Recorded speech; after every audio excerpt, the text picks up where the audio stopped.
Hello students. तो आज हम पैकिंग फ्रैक्शन के बारे में पढ़ेंगे कि द होल नंबर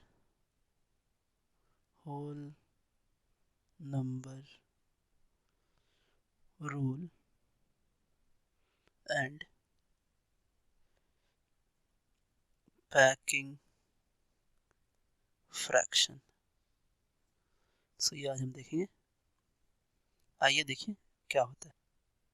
तो ये समझा जाता था कि मास नंबर जो होते हैं वो होल नंबर होते हैं, लेकिन किसी आइसोटोप का जो मास होता है वो आपका क्लोज टू एक होल नंबर होता है, लेकिन परफेक्टली होल नंबर नहीं होता है। तो उसी डिफरेंस को हमने क्या किया कि एवरेज लिया, उसका फ्रैक्शन निकाला और उसे हम पैकिंग फ्रैक्शन कहते हैं। तो कहने का मतलब कि it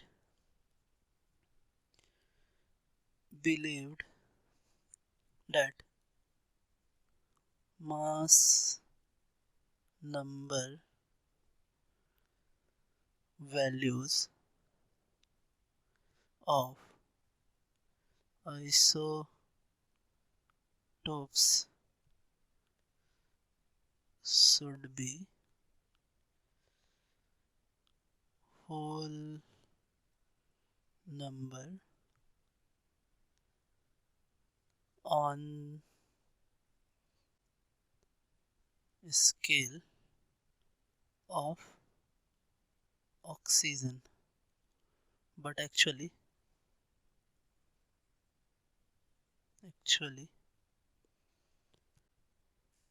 it was observed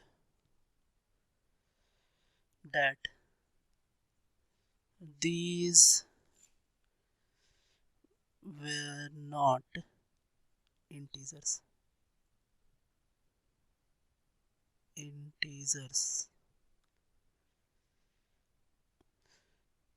The difference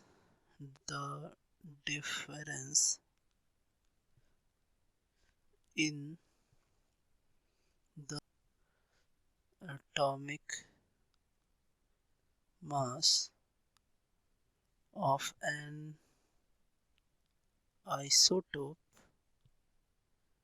and mass number was expressed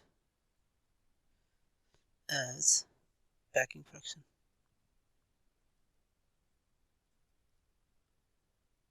तो हम क्या करते हैं कि पीएफ निकालने के लिए हम आइसोटोपिक मास लेते हैं, उसको माइनस करते हैं मास नंबर से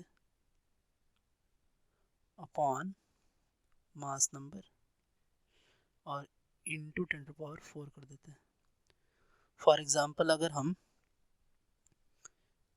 पीएफ निकाले H2 के लिए, पीएफ ऑफ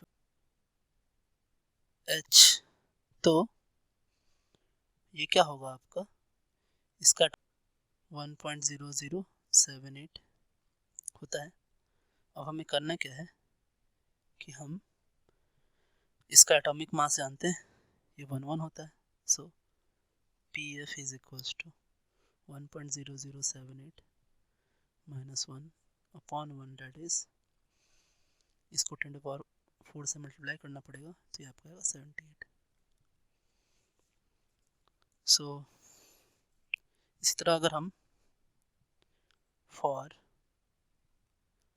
Cl35 के लिए निकालें तो हमें क्या दिखेगा कि इसका जो एटॉमिक मास होता है वो होता है 34.980 minus 35 upon 35 into 10⁴ is equals to minus 5.7। आगे अगर हम निकालें कि फॉर बोरॉन, तो बोरॉन का जो एटॉमिक मास होता है वो 10.81 माइनस 11 अपॉन 11 इंटू 10⁴ जो कि आएगा आपका पैकिंग फ्रैक्शन ऑफ -171.81। सो ये आपका क्या हो सकता है, it may be positive, negative और zero. So it may be positive, negative और ज़ीरो। सो हम ये भी जानते हैं कि the packing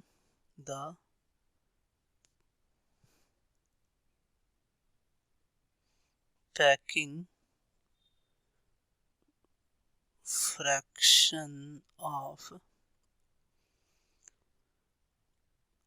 oxygen and carbon is 0। तो अब यहाँ इसका सिग्निफिकेंस क्या क्या है, तो significance of packing fraction PF, तो सिग्निफिकेंस है कि नेगेटिव पीएफ जो होता है वो बताता है कि सम ऑफ द मास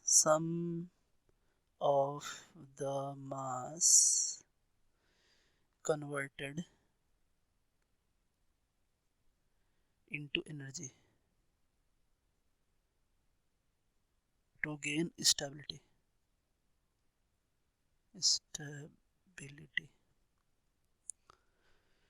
तो ये आपका न्यूक्लियस को स्टेबिलिटी देता है। अब जो पॉजिटिव पीएफ होता है, पैकिंग फ्रैक्शन होता है, जनरली ये इनस्टेबिलिटी देता है ना। सो जनरली इंडिकेट्स क्या, इनस्टेबिलिटी, बट लाइटर न्यूक्लियस के लिए ये बात सही नहीं है। सो दिस स्टेटमेंट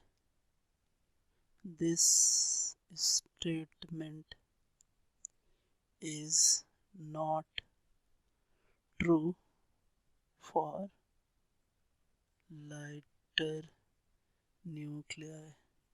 उनके लिए ये बात जो है सही नहीं है। अब हम जानते हैं कि जो ट्रांजिशन एलिमेंट होते हैं वो बड़े ही स्टेबल होते हैं।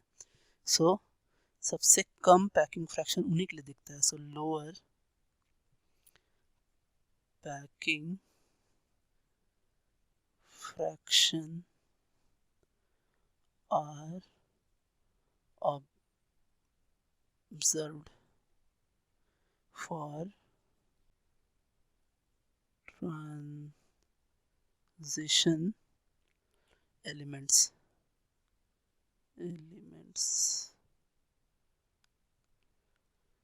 So आज के लिए students, thanks, have a nice day.